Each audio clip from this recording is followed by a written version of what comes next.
Ferme.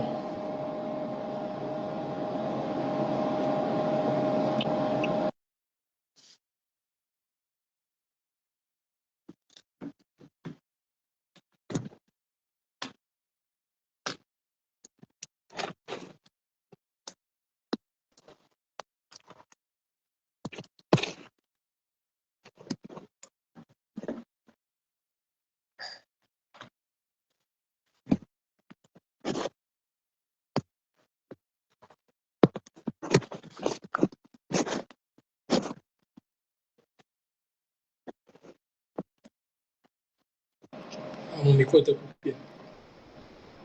Bonsoir, Doc. Bonsoir, bonsoir. Ok, bon. Je pense qu'on va attendre un peu. Je vais d'abord me rassurer juste que la vidéo prenne bien. Je pense qu'on va attendre quand même 20 heures avant de. Il y a un bon retour micro. Vous dites? Mon retour micro est bon. Non, non, ton micro est bon, c'est bon. Ça marche. Je pense que le mien aussi. Ouais. Ok, donc. Docteur Yves t'a un peu briefé, vous a un peu briefé sur les parties, non? Je suppose. Non, c'est peut-être au moment de me briefer un peu, mais c'est pas un problème. En fait, ce qui se passe, l'émission, c'est 3 phases. La première phase, vous allez présenter la maladie, vous allez présenter la sinusite. Après, moi, je vais faire un résumé. Ok. La première phase, c'est 25 à 30 minutes. Donc, vous allez essayer de faire D'accord. 30 minutes. Après, je vais faire un résumé de 10 minutes. Ensuite, on va passer à la phase des questions-réponses. Donc, votre présentation, mon résumé et la phase des questions-réponses.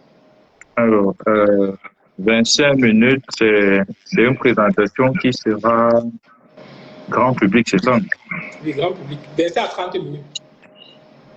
Ouais, ça que je veux dire, il n'y a pas besoin d'avoir des trucs trop techniques, c'est ça. Oui, On reste dans la médecine, mais on essaie de... Oui, c'est plus pour les profanes. Exactement. D'accord. Ça marche. Bon, actuellement, parce que là, je n'ai pas préparé une présentation, hein. Ça aurait été bien peut-être avec une présentation PowerPoint. Donc, ce sera seulement un discours. Non, vous parlez juste, donc. Vous parlez juste. Ça marche. Comme ça, il n'y a jamais de. Il n'y a jamais de présentation PowerPoint qu'on met dans le live. On vous parlez juste. Et c'est pas ça déjà les gens. D'accord. C'est bon alors. 25 minutes pour tenir en haleine. OK. Ça marche. Je ne sais pas s'il y a déjà les gens qui sont là.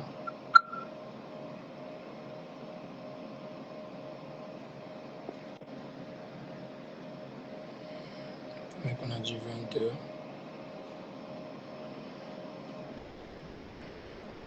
Ok. Voici j'envoie les spectateurs. Donc on va attendre. Je crois qu'on va attendre 20 heures. OK. Merci le Dieu.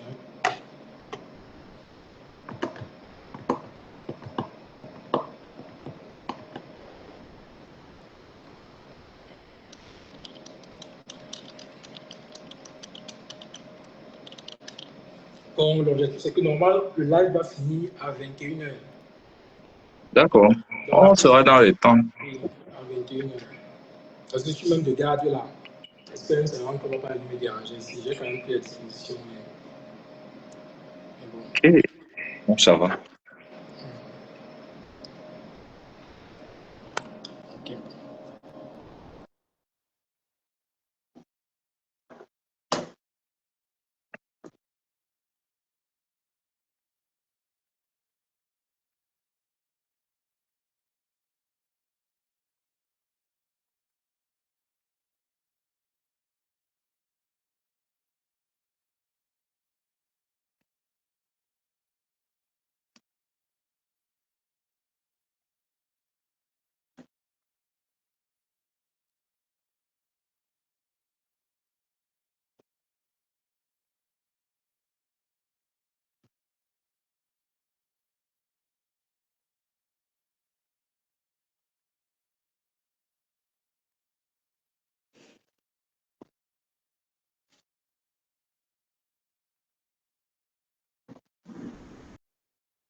faut pas tout faire.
On voit qu'il est 20h, mais on n'a pas encore assez de spectateurs. Donc on va attendre un peu encore, tant que les abonnés s'activent.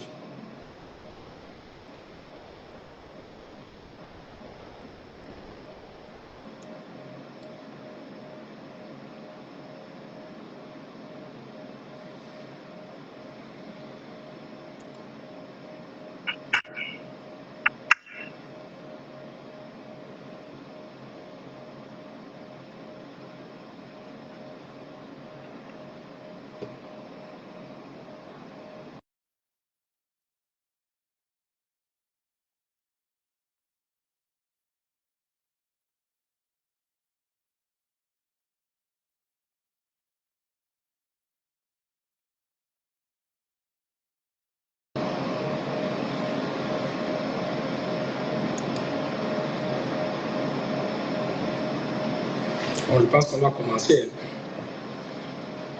Je pense qu'on va commencer.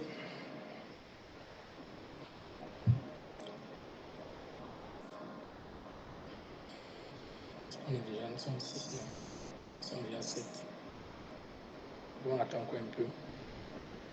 Allô? Allô? Vous me suivez, Doc? Ouais, je suis.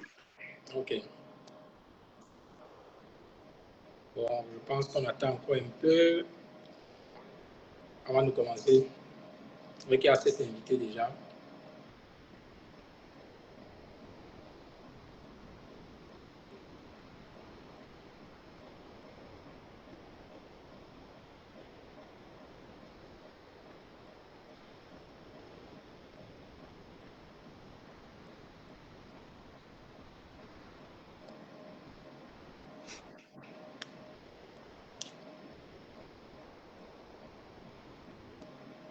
On va commencer l'émission à 20h05.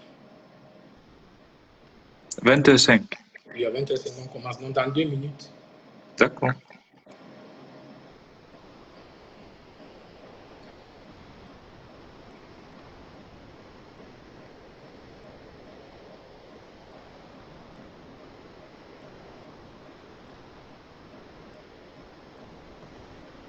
Donc, à 20h05, on commence. Il est 20h03. À 20h05, on va commencer. Je dis ça pour ceux qui viennent de se connecter, non?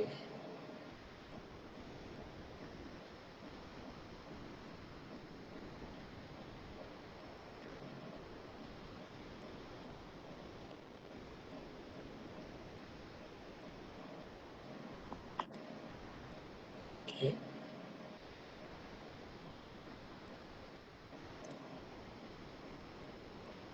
Donc, nous attendons encore les retardataires. On va commencer l'émission à 20h05.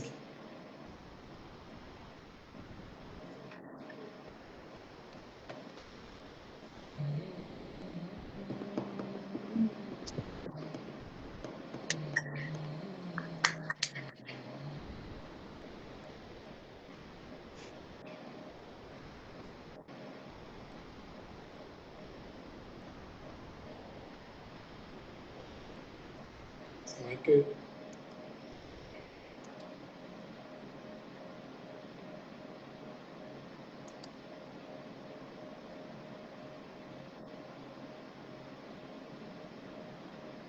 Bonsoir, monsieur. C'est en russe, là. Monsieur Bikaï, je le connais. Monsieur Bikaï Périgon. Ok, je pense qu'on va commencer. Bonsoir à tous, bonsoir chers abonnés du Mardi Médical. Bonsoir docteur Meyebe. Bonsoir. J'espère que vous allez bien docteur. Ah, mais ça va bien, et vous-même? Alors, ça va bien, merci beaucoup. Je vais me présenter, je suis docteur Campé Wilfried, médecin actuellement en cours de spécialisation en radiologie et imagerie médicale. Je sais que la plupart des abonnés, ceux qui ont l'habitude de nous suivre, savent que c'est Dr Pouna Valérie, le principal présentateur. C'est lui qui a présenté essentiellement tous les mardis médicaux jusqu'ici. Mais aujourd'hui, pour des raisons indépendantes de sa volonté, il n'est pas disponible. Donc, je vais prendre le relais. Je tiens à préciser que je suis ancien invité. Pas qu'il y a 2 ans, de cela, j'étais à la place de Dr Meyebe. Et aujourd'hui, je serai le modérateur. Je suis également membre de l'association humanitaire du Mardi médical. Parce qu'il faut savoir que le Mardi médical, ce n'est pas seulement ces émissions-là ces émissions mensuelles-là qui traitent, qui nous édifient sur les maladies courantes que nous rencontrons dans notre contexte, donc qui édifient la population en général sur ces maladies-là. C'est également une association humanitaire qui mène des activités et qui a des membres. Donc, je suis l'un des membres, donc ne soyez pas surpris que pour certaines activités du Mardi médical, ce ne soit pas forcément Dr Pouna Yves qui les mène. Donc, d'autres membres de l'association peuvent également prendre le relais, et c'est le cas aujourd'hui. Aujourd'hui, nous allons parler d'une maladie très fréquente qui dérange beaucoup de Camerounais, la sinusite. Et pour présenter ce sujet, quoi de mieux qu'un spécialiste du domaine, Dr Meyebe Thibault, qui est médecin en cours de spécialisation en otorhinolaryngologie, abrégé ORL. On les appelle souvent les ORL. Otorhinolaryngologie, c'est la spécialité de la médecine qui s'occupe des maladies des oreilles, des voies nasales et sinusiennes, ainsi que des maladies de la gorge. Donc, otorhino, si on peut décomposer, auto c'est pour oreille, rhino c'est pour voie nasale et sinus, on peut dire comme ça, et laryngo pour dire larynx. Bon, plus facile, larynx pour l'homme lambda, il peut considérer ça comme la gorge. Donc, otorhinolaryngologie. Donc, on a un spécialiste du domaine qui va nous parler de la sinusite ce soir. Pour ceux qui ne sont pas habitués à l'émission, nous allons donner le fil conducteur. Il faut savoir que l'émission se passe en 3 étapes. La première étape, c'est la présentation de notre invité en 30 minutes. Ensuite, je vais faire un petit résumé en 10 minutes maximum. Et après, on va passer à la phase des questions-réponses. Docteur Meyebe, vous avez you have the floor. Merci. Merci, docteur Campé, le modérateur de la session d'aujourd'hui. Alors, on m'a déjà présenté et voilà, selon le format de l'émission, alors du contenu, on va aborder, on va faire un exposé sur les sinusites. Alors, ce ne sera pas un exposé qui a pour but d'être hyper académique parce que c'est bien pour informer le grand public que cette initiative est née. Donc, on va faire un exposé avec des termes simples afin que les uns et les autres puissent se reconnaître, puissent identifier facilement ce qu'on dit pour que les mots ne puissent pas peser lourd. Je ne sais pas s'il est mieux que je fasse sa présentation en français ou en anglais, ou alors je vais mixer les deux, je ne sais pas. En tout cas, je pense que si je présente en français, ça ne va pas déranger la majorité. Et j'espère que si je présente en anglais, ça ne dérangera pas. Je ne sais pas si ça va pour le modérateur. Non, le Cameroun est bilingue, donc on a la langue pour vous. que vous souhaitez. Ok, donc, alors, on va y aller. Déjà, le thème qui a été proposé, sinusite, c'est un terme qui, je devrais dire ça d'emblée, un terme un peu bateau dans le contexte camerounais. Parce que au commun des personnes, ça renvoie à plusieurs choses, plusieurs entités qui ne sont pas forcément ce que ça indique. Donc, dire sinusite, on va décomposer le mot en deux. Pour nous introduire, c'est sinus d'un côté et it de l'autre côté. Donc, sinus, ça représente en fait des cavités qui sont creusées dans la face. On en compte 8. Donc, il y a des sinus maxillaires qui se trouvent en regard des pommettes, les sinus ethmoïdaux qui se trouvent juste aux abords des yeux, les sinus frontaux qui se trouvent au-dessus des sourcils à peu près, et les sinus phénoïdaux qui se trouvent à peu près au centre de la tête, dans ce qu'on appelle le sphénoïde. Il y a maintenant le suffixe it, qui en médecine signifie inflammation. Je dis bien inflammation, je ne dis pas infection. Bon, en fait, une sinusite renvoie à une inflammation des sinus dits paranasaux. Quand on dit paranasaux, ce sont des sinus qui sont de part et d'autre de la fosse nasale. C'est l'élément, ces structures qu'on a présentées là, de façon en cours. Et pour entrer dans le sujet, il faut dire que c'est quelque chose qui amène beaucoup de confusion dans l'esprit des gens parce que souvent on traite tout et rien de sinusite. Et on va faire en fait, on va définir des cadres parlant de sinusite, de rhinosinusite. On va parler des sinusites selon le mode d'évolution, c'est-à-dire le mode d'évolution aigu, le mode d'évolution subaigu et le mode d'évolution chronique. On va également parler des sinusites en fonction des personnes atteintes, c'est-à-dire les enfants et les adultes, parce que chacune de ces catégories-là en fait des particularités qui méritent d'être soulignées. Donc, la sinusite, habituellement, comme on dit, c'est une infection des voies aériennes supérieures, donc qui intéresse. C'est une inflammation des voies aériennes supérieures qui intéresse les sinus de la face. Et comme on l'a défini, les sinus de la face, ils sont au nombre de 8. Et une sinusite, on peut la faire aussi bien quand on est né, parce que les premiers sinus apparaissent à la naissance ou dans les premiers mois de la vie. Ce sont les sinus qui se trouvent de part ou d'autre des yeux, qu'on appelle les sinus ethmoïdaux. Donc la sinusite, on peut la classifier en sinusite aiguë et en sinusite chronique. Aiguë, habituellement, on dit qu'elle ne dépasse pas 4 semaines d'évolution. Les sinusites chroniques, ce sont celles dont l'évolution va de 12 semaines. Et entre 4 et 12 semaines, on va parler des sinusites subaiguës. Alors, ce qu'il faut comprendre, c'est que les sinusites, pour qu'elles surviennent, il y a des événements qui doivent se passer. Le premier événement qui se passe souvent, c'est les infections. Et les infections qui sont en cause des sinusites le plus souvent sont des infections virales. Ça veut dire que les sinusites sont souvent en fait la conséquence d'une rhinite. Donc, un rhume qui est passé par là va entraîner une sinusite par une contamination de protonchrose. Les deux systèmes ayant la même muqueuse. En dehors des virus, on peut avoir de l'allergie qui peut faire en sorte que le sinus s'inflamme. Comme on l'a dit, la sinusite, c'est l'inflammation.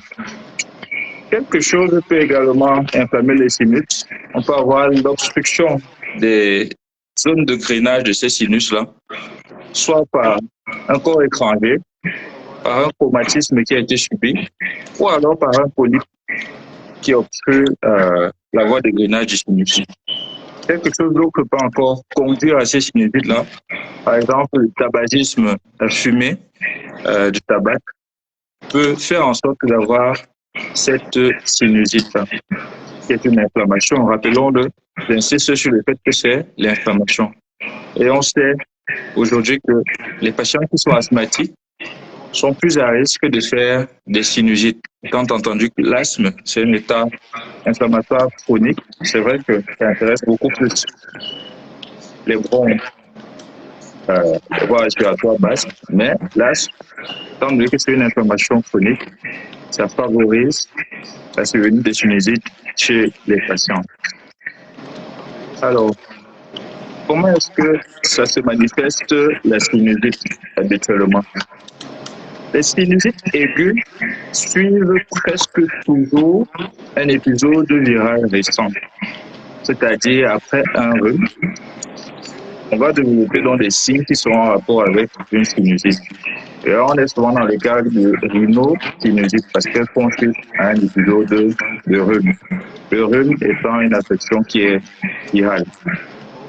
Et les symptômes sont souvent le nez bouché, les écoulements nasaux, les douleurs au niveau de la face, qui sont surtout majorées lorsqu'on passe la tête en avant, et qui ont une prépondérance à s'exprimer pendant la soirée plutôt que pendant la journée.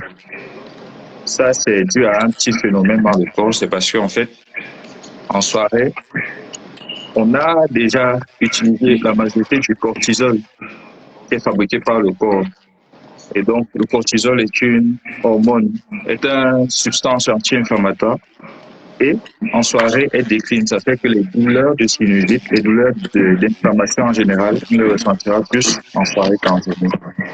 En dehors donc des symptômes précédemment cités pour la sinusite aiguë, on peut avoir ce qu'on appelle des pesanteurs faciales.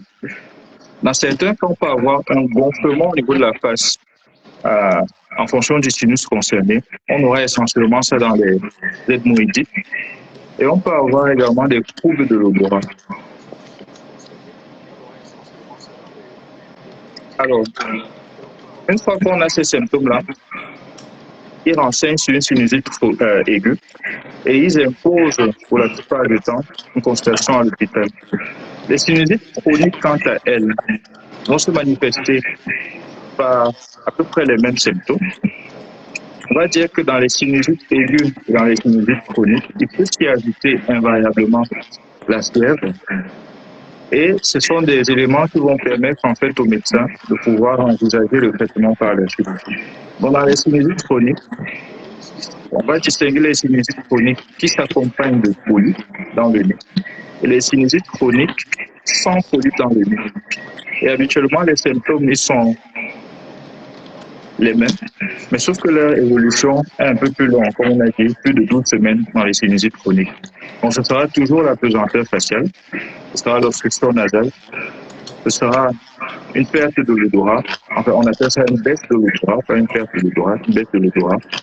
Ce sera un prurite nasal, éventuellement, ce sera associé à des écoulements nasaux qui peuvent être petits, dont sentir mauvais, ou alors ne pas sentir mauvais, qui peuvent être clairs ou alors d'une coloration particulière. Une fois qu'on a ces symptômes, il convient en fait de pouvoir consulter le médecin ORL.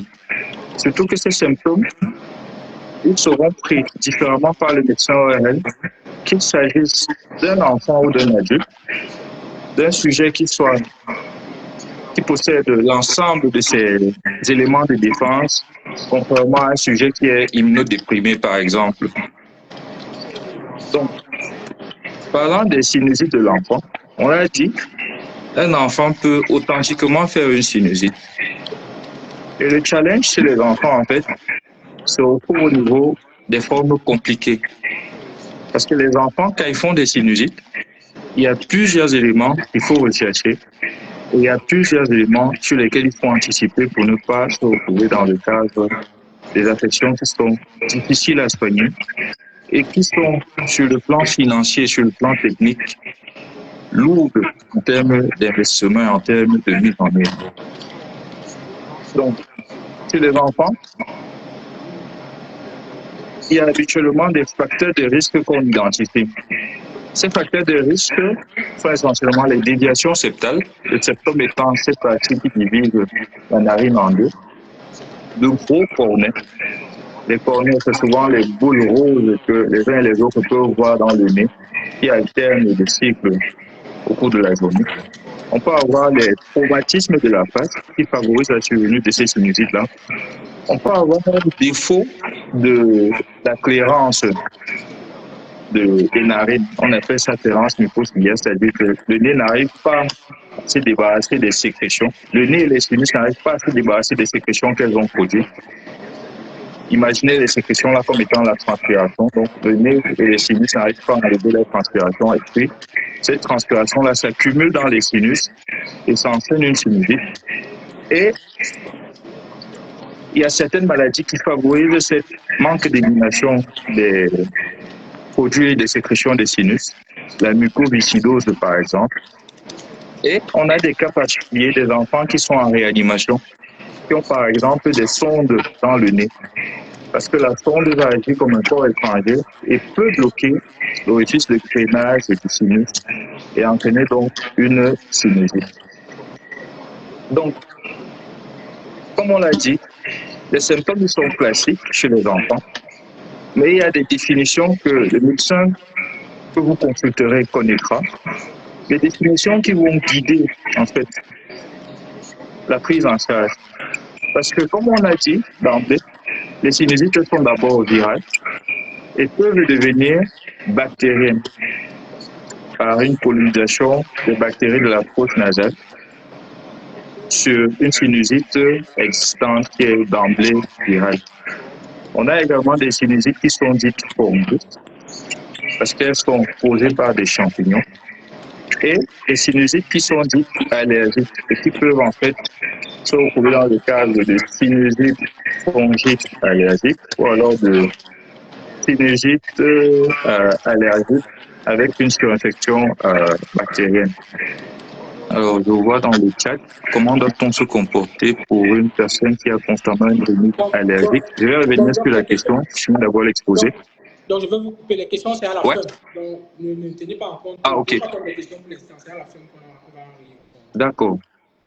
Maintenant, revenons sur les adultes. Les adultes, quant à eux, ont également en fait des particularités concernant la sinusite. Et les sinusites, il faut voir toujours les sinus comme étant des structures qui sont à côté d'organes nobles. Ces organes nobles sont le cerveau, les yeux et les os qui entourent la face, qui constituent la face. Donc, quand il y a des formes compliquées de sinusite, on peut avoir atteinte de ces organes-là et ça peut aboutir à des complications plutôt graves, comme j'ai dit, qui demandent de lourds investissements financiers et techniques pour pouvoir les résoudre.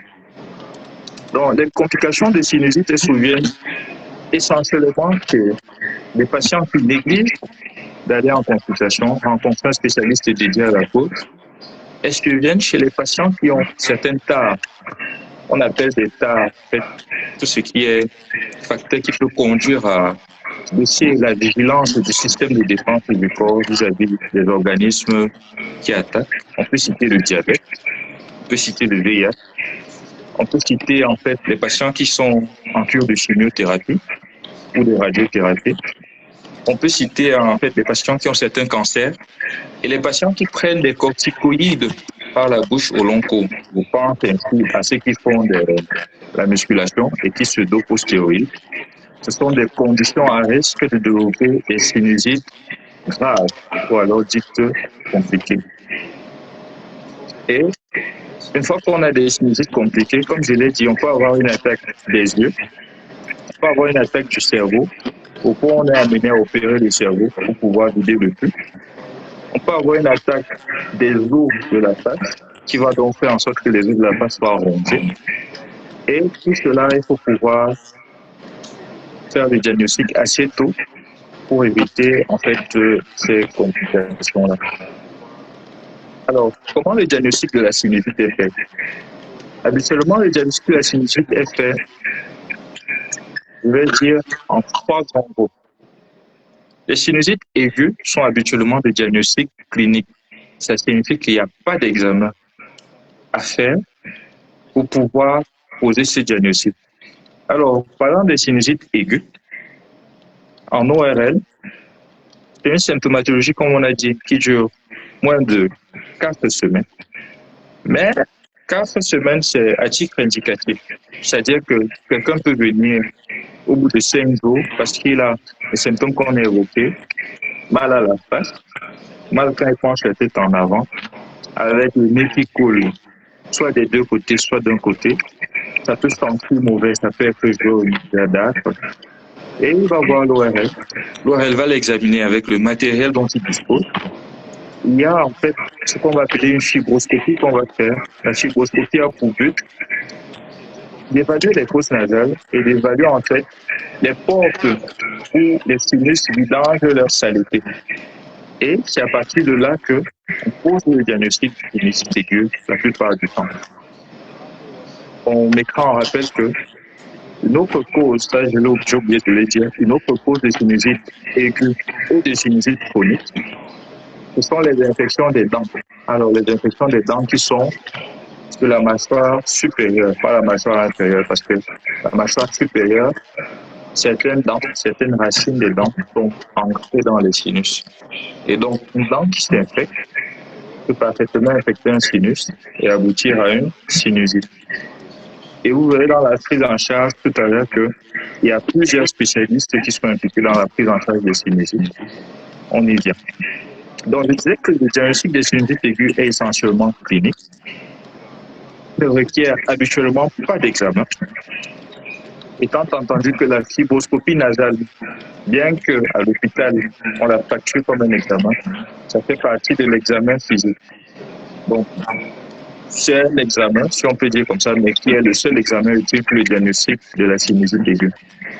Et pour les sinusites chroniques, on peut avoir recours à plusieurs éléments. Comme je vous ai dit, il y a des sinusites chroniques avec polype et des sinusites chroniques sans polype.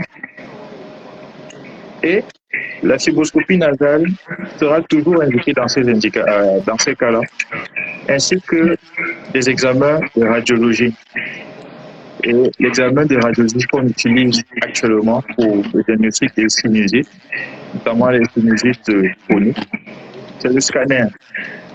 Le scanner, il est devenu accessible parce que c'est vrai que dans les centres aujourd'hui, le scanner, ça coûte un peu cher, pas 80 000 par là, le modérateur me corrigera. Mais je crois qu'il y a certains centres qui proposent en fait des modalités de scanner uniquement pour les sinus, de telle manière qu'on puisse avoir un diagnostic en moindre recours, un diagnostic qui est confirmé mais en moindre recours, un diagnostic radiologique qui est confirmé mais en moindre recours. Une fois qu'on a posé le diagnostic de la sinusite, il faut traiter cette sinusite-là. Habituellement, votre médecin ORL, pour traiter la sinusite, dispose du pléthore de moyens. Une des particularités de l'ORL, c'est que les maladies en ORL, je vais dire 90% des maladies, elles ont un traitement qui est médical, mais surtout, elles peuvent se traiter par la chirurgie. Donc, 90% des maladies en ORL peuvent se traiter par la chirurgie. Il y a quelques exceptions, mais bon. Et donc, le médecin ORL dispose de plusieurs modalités, un arsenal thérapeutique pour pouvoir venir à bout de la sinusite, dépendamment qu'on soit chez l'enfant, chez l'adulte, qu'on soit dans un cadre aigu ou d'un cadre chronique, qu'on soit chez un patient qui soit immunocompétent ou immunodéprimé. Plusieurs modalités existent. Alors, étant entendu que les symptômes sont prépondérants, un des buts des traitements sera de pouvoir résoudre les symptômes du malade. Donc, si le malade a le nez bouché, on va s'assurer de déboucher ses narines. Si le malade a mal à la face, on va s'assurer de régler le problème de la douleur. Si le malade a de la fièvre, on va combattre la fièvre avec des médicaments contre la fièvre. Et si on suspecte une atteinte ou alors une infection par des bactéries, on donnera des antibiotiques. C'est essentiellement les armes dans les sinusites aiguës. Maintenant, dans les sinusites aiguës, il y a quelque chose qu'il ne faut pas oublier. Comme on l'a dit, ça évolue en moins de 4 semaines. Ça veut dire que vous pouvez avoir votre sinusite aujourd'hui et dans 3 semaines, c'est compliqué. On reste dans une sinusite aiguë, mais compliqué. Et dans certains cas de sinusite aiguë, on peut donc avoir recours à la chirurgie. Une chirurgie qui se passe dans les narines, dont il n'y a pas de cicatrice sur la face. Ce sont les avantages de la technologie. Donc, on utilise pour ça des petites caméras qu'on va passer dans les narines avec certains instruments qui permettent de travailler et de régler in situ le problème des sinus.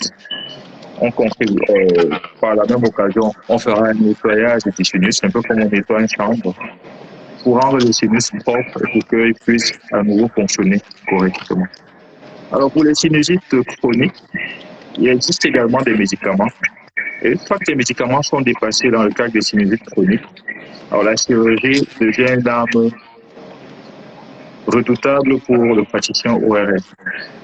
Alors, je vois souvent beaucoup de malades qui se plaignent de sinusite qui viennent à l'hôpital pour des problèmes de nez, avec les nez qui coulent, le nez bouché, etc.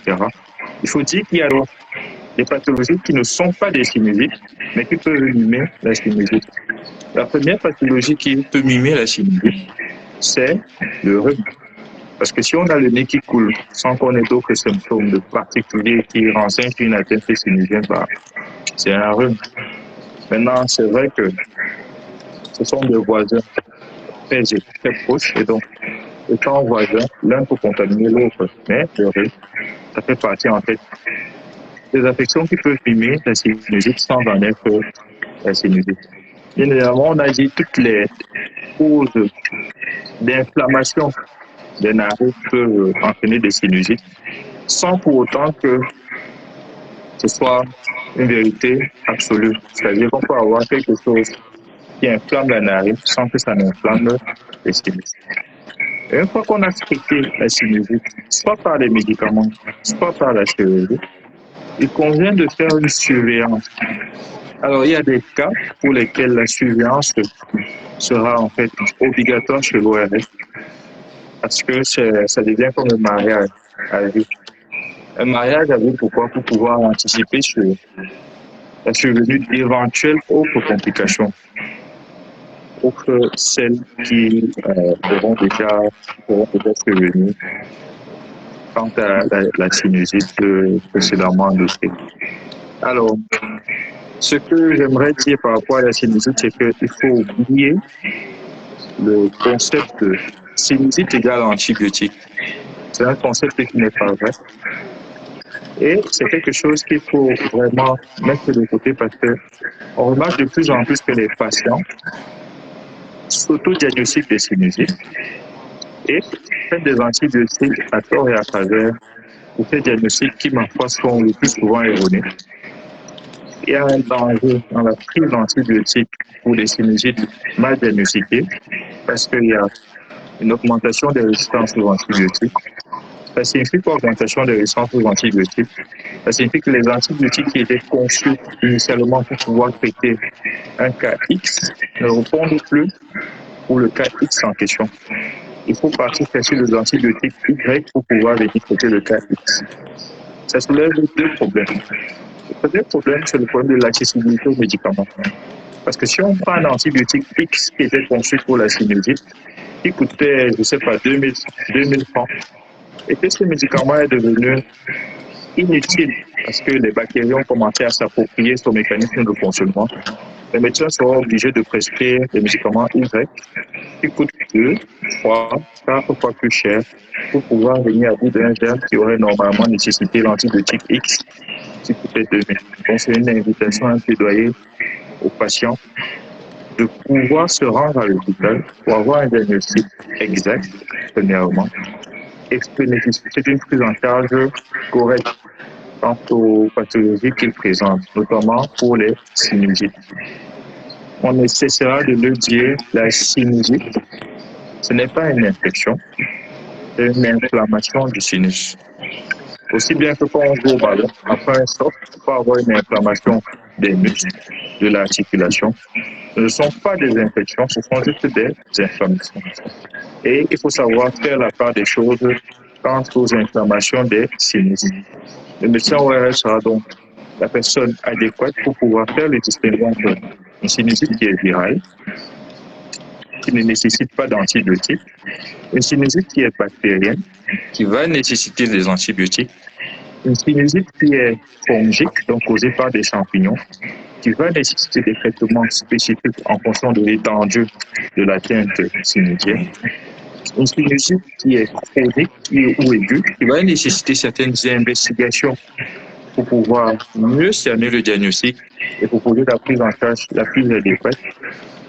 Et c'est tout ça qui fait en sorte que, voilà, à la fin, on aboutisse à un diagnostic qui est bon, un traitement qui est adéquat et un soulagement du malade. Je voulais attirer l'attention des parents parce que malheureusement, il y a certains drames, si je peux appeler ça comme ça, qu'on vit aussi en consultation. Modérateur, j'espère que c'est encore dans les temps. Hein. Non, vas-y, Doc. Vas-y. Voilà, il y a certains drames qu'on vit souvent à l'hôpital. Il attire beaucoup l'attention des parents, surtout chez les enfants, parce que souvent on se dit que non, la sinusite, c'est quelque chose des adultes. La sinusite, ça touche bien les enfants. Et les enfants, ce sont vraiment... Une fois qu'on a une sinusite, surtout une sinusite qui se complique chez un enfant, ça devient une course contre la mort. Il y a un gros challenge thérapeutique. Je vais vous prendre un peu une illustration, une petite histoire. Un enfant de 6 ans qui vit à Ebolova et qui, depuis plusieurs jours, plusieurs semaines, présentait un écoulement des narines qui était là, qui était clair, qui est devenu jaune. Ça a commencé à sentir mauvais et qui se plaint d'avoir mal à la tête, qui se plaint d'avoir mal à la tête tout le temps depuis que le rhume a commencé. Et qui, au fur et à mesure que les jours passent, a le nez qui est bouché, a la tête qui pèse, a une fièvre qui s'installe. Et voilà, les parents décident de donner les traitements habituels. On donne le diclofénac, parce que apparemment ça marche bien. On donne la PNIG en comprimé, parce qu'apparemment ça marche bien. Et l'enfant continue de souffrir, jusqu'au jour où l'enfant entre dans le coma. Quand l'enfant entre dans le coma, on se rend compte que l'enfant a l'œil qui commence à gonfler. On amène rapidement l'enfant à l'hôpital, d'abord dans un centre de santé. On commence un traitement là-bas, c'est pas pour dénigrer les collègues des centres de santé, c'est pas que chacun essaie de faire le mieux qu'il peut à son niveau. Ensuite, il part à l'hôpital et un médecin là-bas l'examine et l'envoie dans une structure plus adéquate. Et quand on reçoit l'enfant, il a l'œil qui est gonflé, qui est complètement fermé, bien gonflé, bien haut, avec sa paupière qui est devenue presque apparente, enfin pas la paupière, la conjonctive, c'est-à-dire le rouge qui est dans l'œil qui est devenu presque apparent. Et le nez qui couille, et quand tu t'approches de l'enfant, ça sent mauvais. L'enfant est dans le coma, et quand on fait un scanner, on se rend compte que tous ces sinus, les sinus qui existent chez elle, ils sont pleins de sécrétions. Et on se rend également compte qu'il y a des sécrétions dans la tête, au niveau du cerveau. Et là, il faut opérer l'enfant. Ça demande de voir l'anesthésiste, ça demande de trouver les médicaments d'anesthésie, les médicaments du bloc opératoire, les antibiotiques adéquats, des examens qu'on devra faire pour identifier le germe qui est blessé. Il faut savoir quel antibiotique est sensible à cette infection-là. Ça demande de payer une chirurgie, ça demande de payer un séjour en hospitalisation. Et tout cela, ça devient très coûteux à la fin pour une famille qui, d'emblée, était déjà pas très nantie, qui se retrouve à dépenser de grosses sommes. Pourtant, on aurait pu anticiper avec moins de 15 000 traiter l'enfant, que l'enfant aurait évité tout ce parcours de combattant. Heureusement, elle a survécu, mais beaucoup en décèdent. Pour dire en fait que chez les enfants, il y a certaines particularités qu'il ne faut pas négliger. Ces particularités-là, c'est que les infections au niveau de la face diffusent facilement d'un point A vers un point B. Parce qu'un enfant n'est pas un adulte qui s'est déjà totalement consulté. Il y a donc des petits pertus par lesquels l'infection peut passer. Et quand l'infection passe par là, elle peut gagner différentes structures. Une des structures qui est cause des sinus, surtout les sinus ethmoïdales, c'est en fait le cerveau. L'autre chose, c'est que, à défaut de se propager par continuité comme ça, l'infection peut passer par le biais du sang, donc par les vaisseaux sanguins, et entraîner en fait une infection au niveau de la tête. On a une infection au niveau du sinus, on a une infection au niveau de la tête. Souvent, on va accuser la malchance, souvent, on va accuser la sorcellerie, mais c'est souvent qu'on n'a pas pris au sérieux la plainte du malade, la plainte de l'enfant, et on se retrouve à dépenser des sommes énormes pour pouvoir ensuite prendre en charge cet enfant-là. C'est bien dommage, et on espère que à travers de ce webinaire, avec les questions qui vont jaillir de ce chat, j'espère qu'il y en aura beaucoup.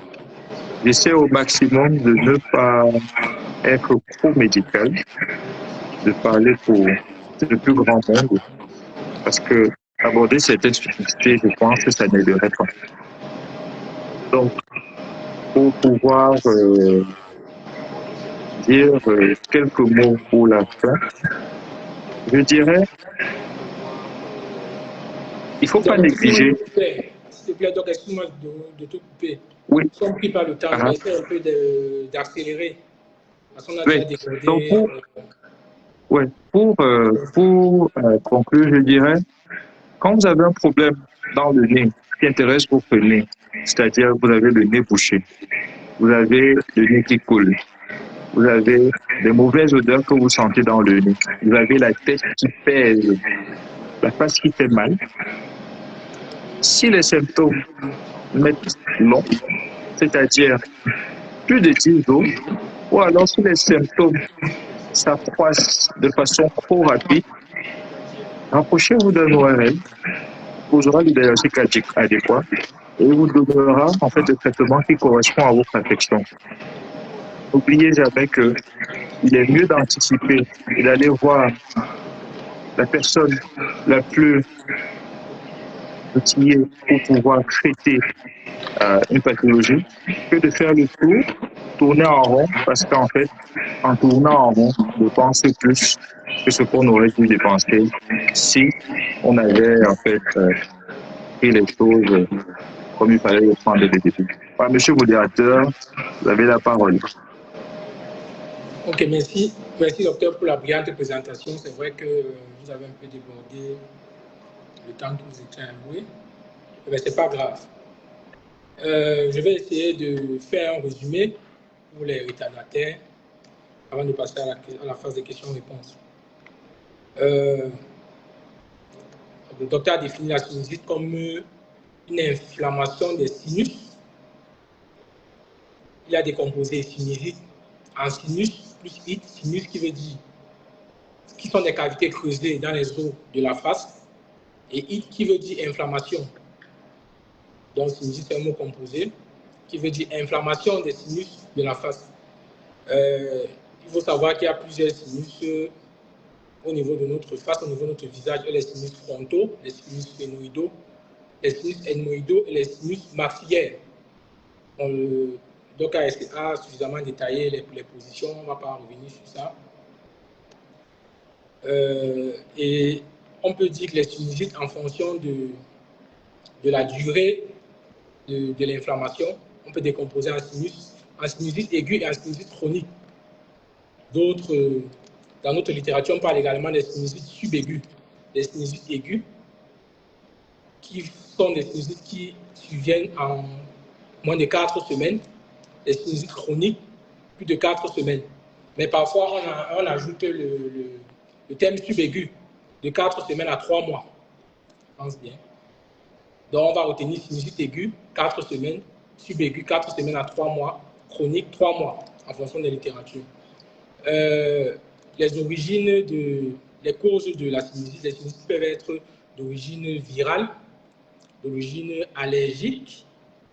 Parfois, c'est dû à une obstruction des zones de drainage par soit un corps étranger, donc du genre un enfant qui a mis un objet dans les narines, soit un traumatisme, donc peut-être après un accident, ou alors des des polypes. Comme autre cause, nous avons également parlé tout à l'heure du tabac et des infections dentaires, qui sont toutes des causes de sinusite. Une autre cause à ne pas également manquer, c'est l'asthme.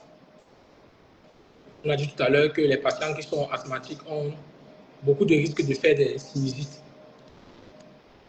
Nous allons maintenant passer à comment ça se manifeste. On dit comment ça se manifeste. Dans le live, on a dit que les sinusites aiguës suivent toujours une infection virale, la plupart du temps. Infection virale des voies respiratoires, comme on appelle rhume. Et dans ce cas, on parle de rhinosinusite. Les symptômes sont le nez qui est bouché, les douleurs qui vont prédominer en position penchée en avant, et surtout pendant la nuit, le docteur a expliqué pourquoi, à cause du cycle du cortisol et tout. Nous avons les pesanteurs de la face, les gonflements de la face.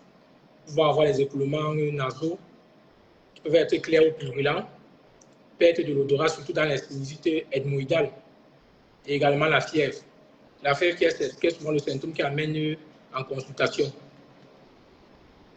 Et en passant aux sinusites chroniques, nous avons dit que les sinusites chroniques sont associés ou pas aux polypes. Ils ont les mêmes signes que les sinusites aigus, c'est juste le temps d'évolution des symptômes qui diffère, comme on a dit. Nous avons également insisté sur les sinusites de l'enfant. Il faut dire que l'enfant, c'est une situation. L'enfant, c'est une situation qui aussi beaucoup à risque de sinusite et qui a risque de formes compliquées de sinusite. Donc, chez l'enfant, on doit être très attentif parce que les complications arrivent plus vite. Chez l'enfant, ce qui peut poser aux complications, c'est aux sinusites et aux complications, c'est surtout les choses comme les malformations, notamment la déviation du septum nasal, comme le docteur a parlé, les traumatismes de la face et les maladies comme la mucoviscidose qui empêchent le drainage des sécrétions nasales. Comme autre facteur de forme grave, en dehors de l'enfance, nous avons les terrains allergiques.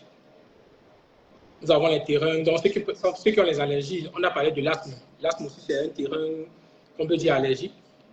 Nous avons les personnes qui sont immunodéprimées, notamment les diabétiques, les patients qui souffrent de VIH, de cancer, ceux qui prennent les corticoïdes, notamment les sportifs qui se dopent aux stéroïdes, peuvent beaucoup faire des formes graves de sinusite. Les immunodéprimés font surtout les sinusites fongiques et sont surtout à risque aussi de surinfection bactérienne. Donc les immunodéprimés et les enfants font beaucoup de sinusites compliquées, c'est-à-dire les sinusites bactériennes et les sinusites fongiques. Alors que les enfants, les gens qui n'ont pas de facteur de risque, les autres catégories de personnes font plus les sinusites d'origine virale. Le docteur a également parlé des complications des sinusites, notamment les complications des organes de voisinage. Comme on a dit, les sinus sont situés proches de certains organes nobles, comme le cerveau. Donc, ceux qui font les sinusites peuvent se compliquer en infection du cerveau, notamment les abcès ou les méningites.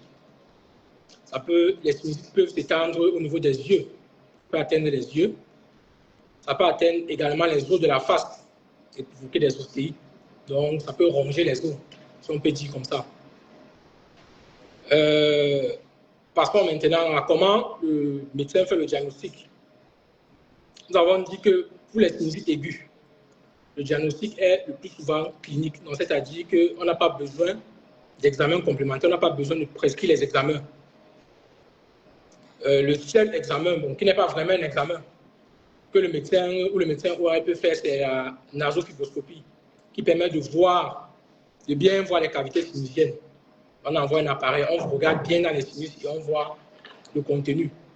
S'il y a une infection, c'est plus facile à voir. Pour le cas des sinusites chroniques, ce que le médecin va faire, dans le cas des sinusites chroniques, le médecin va probablement demander des examens en plus de la fibroscopie. Et le docteur a parlé de l'examen, le scanner, l'examen radiologique. Mais bon, en tant que spécialiste en imagerie, je vais ajouter que parfois, le scanner n'est pas accessible. C'est vrai que le meilleur examen, c'est le scanner, comme le docteur a dit, mais parfois, le scanner n'est pas accessible. Donc, parfois, on demande aussi des radios. Les radios, les blondos. Je ne sais pas si nos abonnés connaissent. Bon, il y a certains médecins qui connaissent la radiographie blondo. C'est un examen de débrouillage, mais ça peut également voir certains sinusites, notamment les sinusites maxillaires et les sinusites frontales. Parfois, lorsqu'il y a des complications, il y a certaines complications des sinusites où on peut demander l'échographie. On peut demander l'échographie, parfois ça aide. Mais on retient que la sinusite chronique et la sinusite compliquée, c'est le scanner, l'examen de référence. Les autres sont les examens de débrouillage. Parlons maintenant du traitement. Je vais aller un peu vite, donc, parce qu'on a perdu le temps. Je ne vais pas trop appesantir ce que vous avez déjà dit.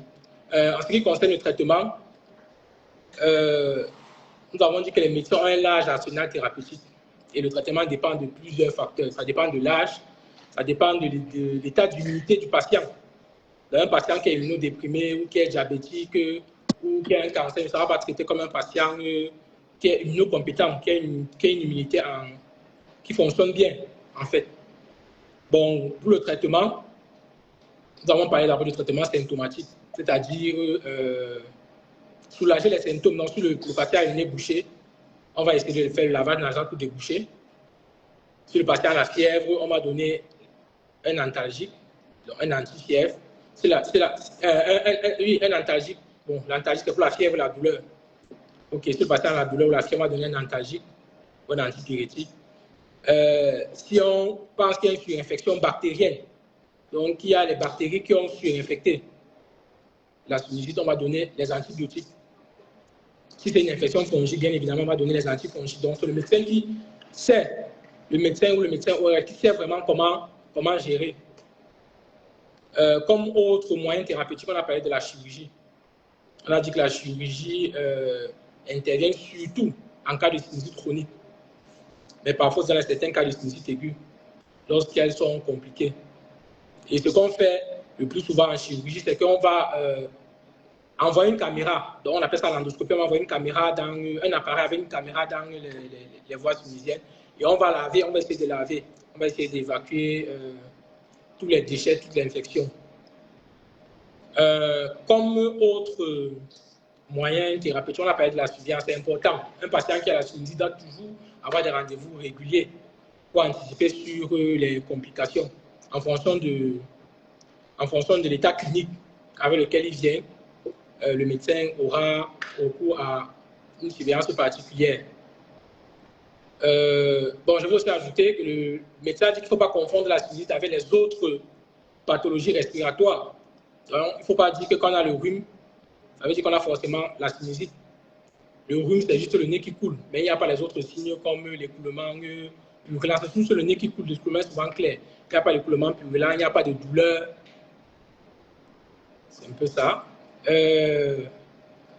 On a également insisté sur la place des antibiotiques. Donc, nous avons dit que l'antibiothérapie, donc la prise d'antibiotiques en automédication, donc sans prescription, n'est pas conseillée parce que ça crée beaucoup de résistance. On a expliqué que les résistances, là, c'est que quand on prend un médicament, lorsqu'il ne le faut pas, le corps s'habitue, si on peut dire ça terre à terre, le corps s'habitue à ce médicament et le moment où on aura vraiment besoin de ce médicament, il ne marchera plus.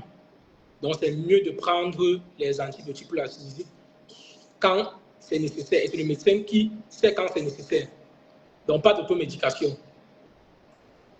Donc, toujours consultation médicale ou consultation ORL avant le traitement. Pour finir, on va revenir sur la sinusite de l'enfant. Donc, s'il y a quelque chose à retenir pour les parents qui sont ici, c'est que la sinusite est très, très délicate chez l'enfant. C'est très, très dangereux. Comme on a dit, c'est pourvoyeur de complications. On a expliqué que c'est dû à l'anatomie de l'enfant. Et comme complications, on a les méningites, on a les abcès cérébraux, on a les infections des os, on a les infections à distance lorsque les germes passent par voie sanguine pour infecter tout le corps, ce qu'on appelle les sepsis. Et dans ce cas-là, une simple sinusite qu'on pouvait traiter seulement avec les antalgiques ou avec le lavage nasal, on sera obligé de mobiliser des moyens importants, chirurgie et consorts. Donc, le coût du traitement peut devenir important chez les enfants. Je pense qu'on va s'arrêter là pour le résumé. Sans transition, parce qu'on est déjà pris par le temps, on va passer aux phases de questions-réponses. Sauf si le docteur a encore quelque chose à ajouter. Non, non, les questions, les réponses. Ok, on va passer à la phase des questions-réponses.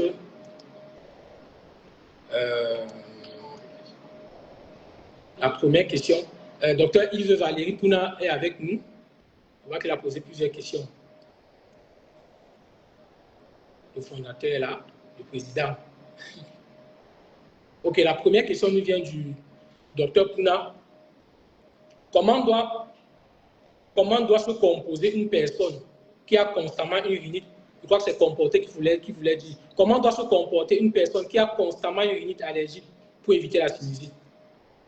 Ok, bonne question. Alors, on a dit que dans les facteurs qui peuvent, dans les étiologies de sinusite, on a les allergies. D'accord? Parce que l'allergie, en fait, c'est une inflammation chronique. Une inflammation chronique, et si on a un rhinite allergique, tout simplement une inflammation chronique du nez liée à l'environnement dans lequel nous vivons. Alors, on peut avoir donc, quand on a une inflammation, il faut comprendre que l'inflammation, il y a ce qu'on appelle le gonflement. Donc, si la muqueuse étant la peau qu'on retrouve à l'intérieur, si la muqueuse gonfle et que ça obstrue les portes de drainage des sinus, on peut avoir des sinus qui ne respirent plus bien et qui n'évacuent plus ces sécrétions et on aboutit à un sinus. Donc, comment est-ce que quelqu'un qui a la rhinite allergique doit se comporter pour éviter la sinusite? La première chose, c'est de prendre ses médicaments correctement, les médicaments que son médecin lui a prescrits.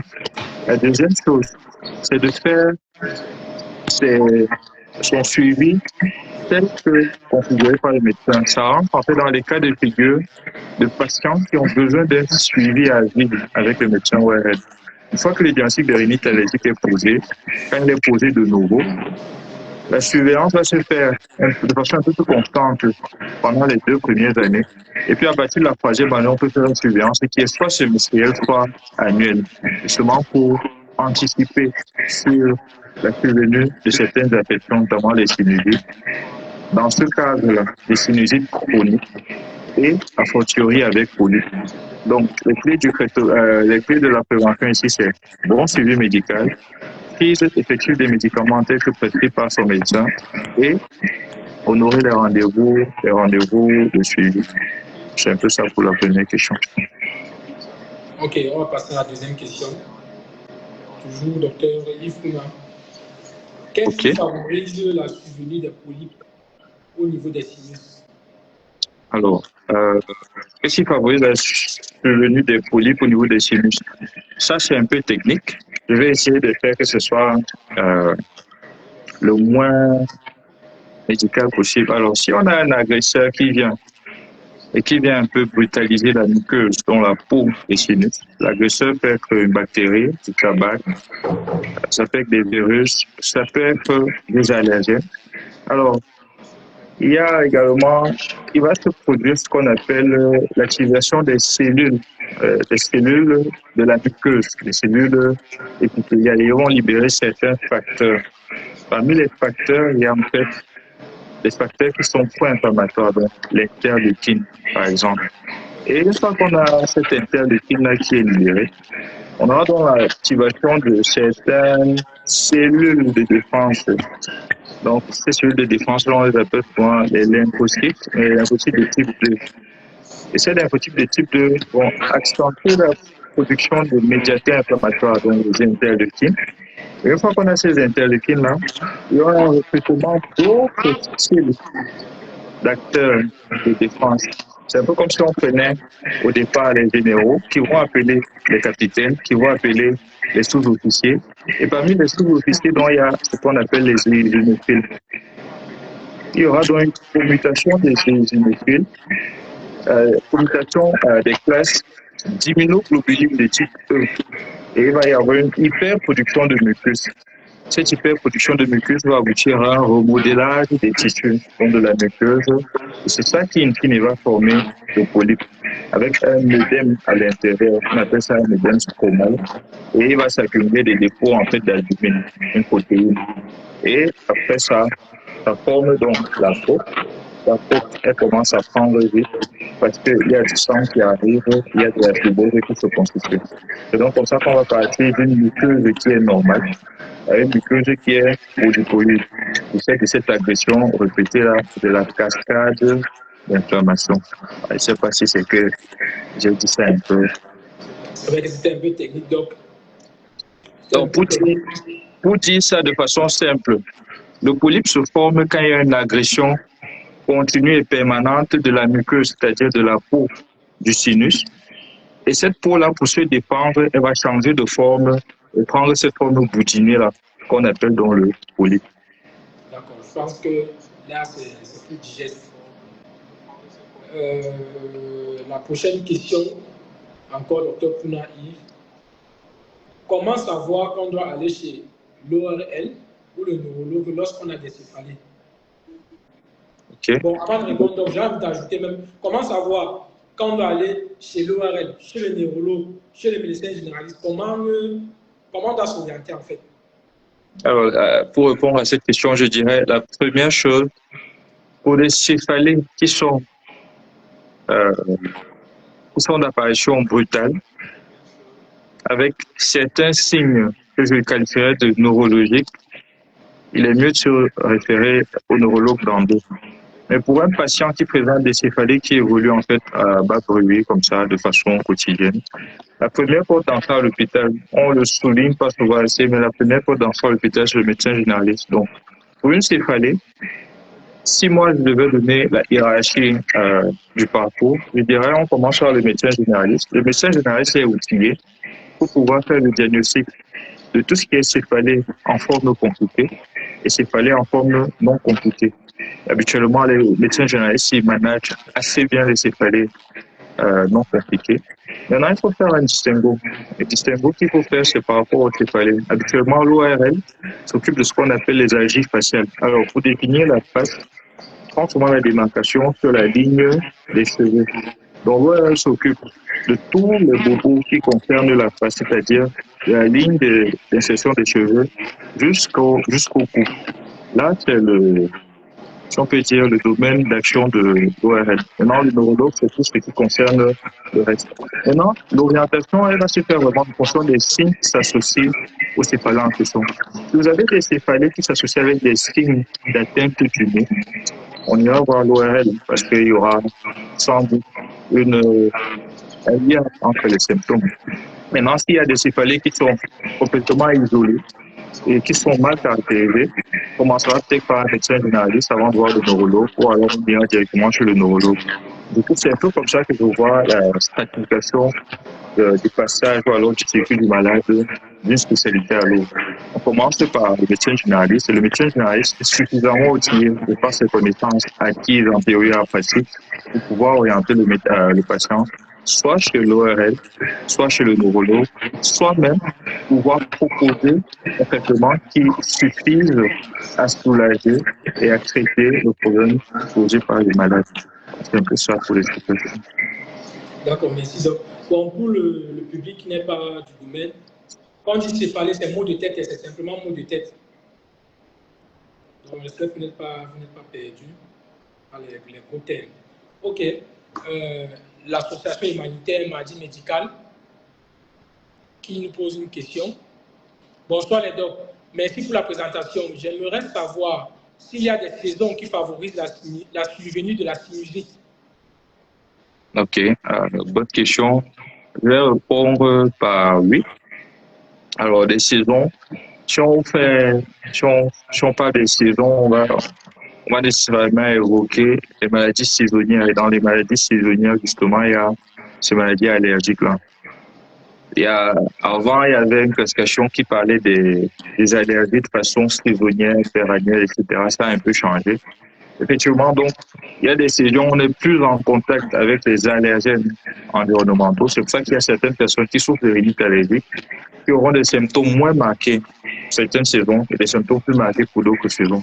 Bon, effectivement, c'est ces patients-là qui souffrent de rhinite allergique.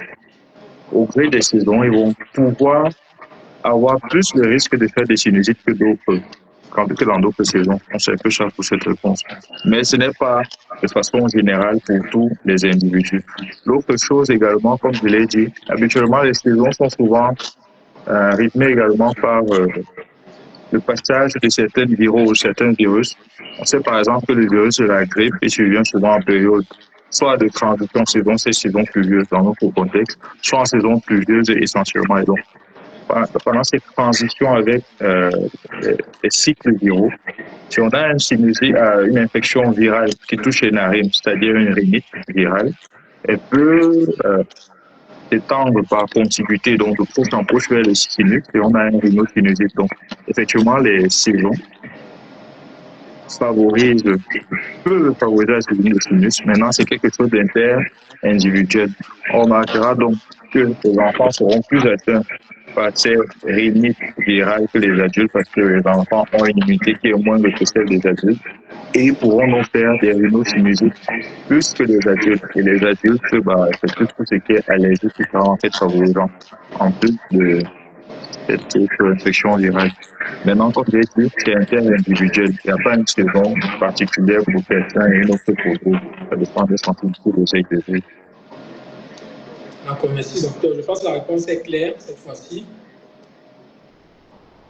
par rapport aux saisons de la sinusite. On va poursuivre. Je crois que la prochaine question, c'est presque un message de détresse. Je suis suivi par un ORL. Ça fait un bon moment que je suis sous traitement. Aérus, Nasonex ou Nasaldo, parfois antibiotiques. Pendant un moment, je me porte bien, mais après, ça recommence au point de me bloquer la gorge. Honnêtement, je ne sais plus quoi faire. Je pense que je vais d'abord adresser toute ma sympathie à la personne qui a posé la question et lui dire que, premièrement, il ne doit pas se décourager. Seconde chose que j'ai envie de dire, c'est que pour ce qui est des sinusites, étant entendu que c'est le thème qui nous réunit aujourd'hui, les sinusites ont des options de traitement qui sont échelonnées. Ça veut dire que, comme j'ai dit, il y a des médicaments, il y a certains gestes procéduraux qui peuvent se faire en cabinet, qui peuvent se faire au bloc opératoire. Donc, peut-être, vous êtes arrivé à un stade où les médicaments ne fonctionnent plus bien et il faut peut-être passer à une seconde étape. Ce que je vous conseillerais de faire, tant entendu que ce live, ce n'est pas pour soigner, ce que je peux vous recommander, c'est de prendre peut-être un deuxième avis, parce que vous avez le droit de prendre un deuxième avis, et d'essayer de voir donc, si c'est qu'il y a une autre option de traitement qui est soumise pour vous à la lumière des connaissances actuelles. Bon, je dirais n'abandonnez pas, parce que ce n'est pas une spécialité. Vous pouvez avoir une solution et peut-être prendre un second avis et puis à partir de là, vous faire votre propre idée et puis aller pour le traitement qui semblerait être le plus adapté pour vous. C'est ce que je peux dire par rapport à la question. Je ne sais pas je peux dire à l'abonné de vous contacter après pour une consultation. S'il en exprime le souhait. D'accord, docteur. La prochaine question nous vient du... Bon, je vais dire que ceux qui ne sont pas satisfaits des réponses, donc si vous voulez rétorquer, vous pouvez laisser le message. Ce n'est pas obligé d'avoir une seule question. Donc, si vous n'êtes pas satisfait, vous pouvez renvoyer un message pour mieux comprendre, pour mieux être édifié. La prochaine question vient de Steve Kensa.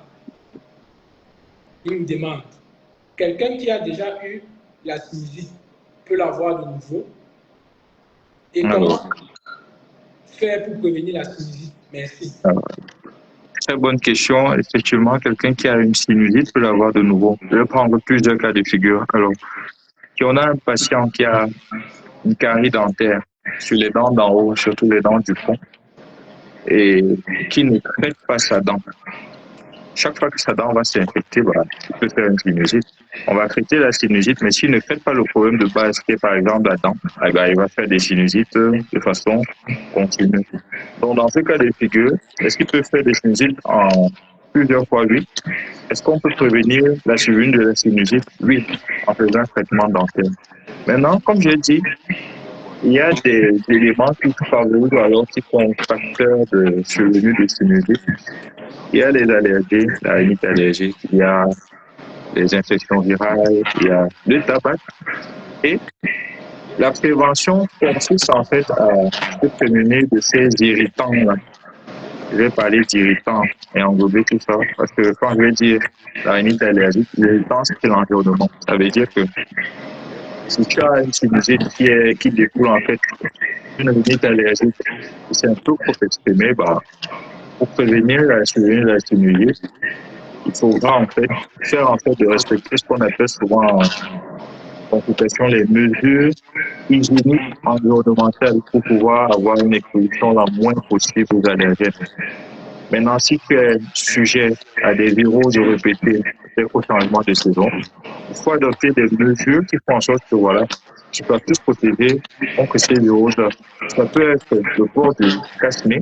Par exemple, si vous êtes dans un environnement où il y a beaucoup de personnes qui font des viroses et que vous êtes susceptible à ça, et que chaque fois que vous faites des viroses, vous avez une sinusite, il faut porter le casque-nez pour limiter les contaminations avec les virus de la part de vos entourages. Ça, c'est quelque chose qui marche bien pour vous mettre des mesures. Et donc, pour répondre de façon globale à la question, est-ce qu'on peut faire la sinusite plusieurs fois? Oui. On peut la prévenir dépendamment en fait de la cause sous-jacente de cette sinusite-là. Je pense pas que c'est un peu clair avec ces illustrations que j'ai données.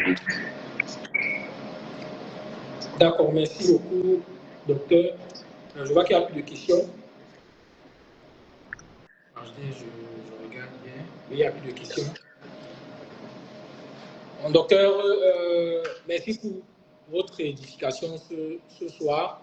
Vraiment, nous avons beaucoup appris. Je suis certain que nos abonnés ont beaucoup appris sur la sinusite et qu'ils savent maintenant comment se comporter. Je crois qu'il y a une question qu'on a sautée. Qu'est-ce qui explique que les narines se bouchent l'une après l'autre et inversement? Je n'ai pas vu ça. Ah, ok. La question de Yves Pounari. Qu'est-ce qui explique? Donc ça, c'est un peu simple. Alors, habituellement, si pour la plupart des gens, si vous vous levez le matin et que vous regardez dans le miroir, vous allez remarquer que dans vos narines, il y a une petite boule rose. Elle est souvent d'un côté, elle fait du côté gauche, et puis en journée, elle change, elle passe du côté droit, et vice-versa. Alors, on appelle ça le cycle nasal. Cycle nasal, parce qu'en fait, la muqueuse, c'est-à-dire la peau à ce niveau-là, elle recouvre un tissu qui est érectile, un tissu qui peut se distendre et revenir à sa forme. Donc, les deux narines, on a l'habitude de dire qu'elles fonctionnent de façon synchrone, mais elles fonctionnent aussi une narine après l'autre. Ça fait que la narine qui est la plus ouverte va plus travailler, ça dit ça simplement, que la narine qui est bouchée, justement pour équilibrer ce qu'on appelle le cycle inverse. C'est ça qui va donc créer en fait, chez certaines personnes, l'impression que le matin, c'est la narine droite qui est bouchée et le soir, c'est la narine gauche qui est bouchée. Juste à cause de ce cycle nasal qui fait en sorte que le cornet, c'est-à-dire la petite boule rose qu'on peut voir le matin, là, il circule d'un côté. Et une fois que la journée avance, ça va s'y dilater plutôt de l'autre côté. Ça participe de ce qu'on appelle le cycle nasal. C'est ça qui explique le fait que peut avoir une obstruction nasale qui change de côté comme ça. Mais il y a d'autres facteurs, bien évidemment, qui sont d'ordre anatomique et qui peuvent s'expliquer au-delà de cette variation de muqueuse avec d'autres structures dans le nez. Là, c'est un peu technique, mais qui peuvent donc faire en fait qu'on ait cette obstruction nasale à basculant qui change entre une et une autre phase. D'accord, merci beaucoup, docteur. Je pense que c'est tout pour les questions. Pour ceux qui ont encore des questions ou qui vont suivre l'émission après que le live soit fini, vous pouvez les laisser en commentaire et notre invité pourra répondre après, même à la fin de l'émission. Donc, n'hésitez pas de laisser vos questions, même après la fin du live. Donc, nous arrivons au terme de l'émission. Nous remercions l'invité. L'invité nous a fait cette brillante présentation. Vraiment, j'ai été édifié et je suis certain aussi que nos abonnés ont été édifiés sur cette maladie qui dérange beaucoup le Camerounais. Docteur, je ne sais pas si vous avez un mot de fin avant qu'on clôture l'émission. Donc, le mot de fin, il va se décliner en quelques points. Premièrement, retenir que la sinusite, c'est une inflammation des sinus. Inflammation des sinus. Et dans l'inflammation, c'est différent d'infection. Une infection peut donner une inflammation. Une inflammation peut ne pas être une infection. Il ne faut pas toujours penser que la sinusite, c'est une infection. Et donc, que sinusite égale antibiotique. L'autre chose qu'il faut dire, c'est que les sinusites, elles sont le plus souvent, dans le cadre des sinusites aiguës, elles sont le plus souvent virales. Et les sinusites virales, j'ai envie de dire, elles guérissent souvent seules, sans beaucoup d'intervention du médecin. Alors, il y a des sinusites bactériennes qu'il faut savoir identifier habituellement. On recommande pour les patients un rhume qui ne finit pas au bout de 7 jours, de venir quand même consulter un médecin pour qu'il puisse donner son avis et qu'il puisse rassurer le malade quant au fait que c'est vraiment une infection virale et pas quelque chose qui tend à être bactérien, auquel cas il prescrira des antibiotiques. La troisième chose que je voudrais que le public retienne, c'est que les sinusites, elles peuvent être graves et engager le pronostic vital et amener à dépenser beaucoup d'argent si c'est qu'on ne fait pas un diagnostic précis à temps. Donc, j'invite les uns et les autres à être attentifs aux symptômes et aux plaintes des enfants surtout. Et aux patients qui sont porteurs d'immunodépression, à faire attention à leur santé et à consulter au moindre doute. L'autre chose que je voudrais ajouter, c'est que le suivi des maladies chroniques de la muqueuse nasale, à l'instar de la rhinite allergique, constitue en fait une clé dans tout ce qui est du diagnostic précoce des formes compliquées ou alors des complications liées à ces affections-là, qui peuvent donc retentir sur les sinus. Et je voudrais conclure en disant que voilà, la sinusite, c'est quelque chose qui existe, ce n'est pas la sorcellerie, c'est différent d'autres affections et la sinusite mérite d'avoir un regard avisé pour que, un, le diagnostic soit bien fait, deux, le traitement soit garanti et efficace pour le patient qui en souffre. Voilà. Je vois une dernière question là, je ne sais pas si on peut, parce que nous sommes encore là, on peut répondre. Ouais. Donc, les principaux facteurs de risque d'une sinusite, alors il y a ce qu'on va appeler les facteurs d'ordre locaux, les facteurs d'ordre généraux. Les facteurs d'ordre locaux, il y a tout ce qui constitue en fait l'environnement de la fosse nasale et du sinus. Ça veut dire que tout ce qui va entraîner un obstacle au niveau de la voie d'évacuation du sinus peut être un facteur de risque sinusite, à l'exemple de déviation septale, le septum étant la partie qui divise le nez en deux. On peut avoir des corps étrangers qui entraînent l'accumulation justement de déchets dans les sinus. On peut avoir des défauts d'expression des saletés dans les sinus parce qu'en fait, la muqueuse, c'est-à-dire la peau qui est dans les sinus, n'arrive pas à s'en débarrasser. Dans certains cas, à l'instar de la mucolipidose, on peut avoir certains toxiques qui entraînent également ce défaut d'éclairage, d'évacuation des saletés en état du tabac. Les patients qui sont immunodéprimés sont à risque de faire des sinusites, ça c'est sur le plan général. On parle d'immunodépression, on parle des patients qui ont le VIH, des patients qui sont diabétiques, ceux qui souffrent de cancer, ceux qui bénéficient d'un traitement en chimiothérapie ou en radiothérapie pour le traitement de ces cancers-là. On parle également des patients qui, j'insiste sur ça, font du bodybuilding et qui se shootent aux stéroïdes, parce que les stéroïdes sont des médicaments qui induisent en fait des immunodépressions. Donc, ce sont quelques facteurs de risque de survenue des sinusites. Maintenant, voilà, comme on a expliqué dans le live, il y a plusieurs agents, plusieurs causes qui entraînent ça, et puis en fonction des causes, il y a des traitements, il y a des options thérapeutiques, et elles sont bien modifiées. Ok. Voilà. Je pense que docteur Brenda pourra revoir le live parce qu'on a parlé de ces facteurs-là en longueur dans le live. Donc, elle pourra également revenir en plus de votre réponse. Donc, sur le live pour être mieux édifiés. Je pense que nous allons conclure. Je tiens à préciser que le mardi médical, la prochaine édition, ce sera le mois prochain. Et pour ceux qui souhaitent revoir l'émission, il y a une chaîne YouTube du mardi médical qui a été ouverte et toutes les éditions jusqu'ici présentées seront de ce côté-là. Donc, ceux qui souhaitent revoir le live, il faudra se rapprocher il faudra aller sur YouTube. Donc, merci, docteur. Passez une bonne soirée. Merci à tous les abonnés qui ont été avec nous ce soir pour qu'on discute. Passez une bonne soirée. À la grâce de Dieu. Donc, je pense qu'on va se quitter. Au revoir. Au revoir. D'accord. Comme j'ai dit, les questions, vous pouvez laisser les questions à la fin du live. On y répondra en commentaire. D'accord. Ok. Au revoir, donc. Bonne soirée. OK.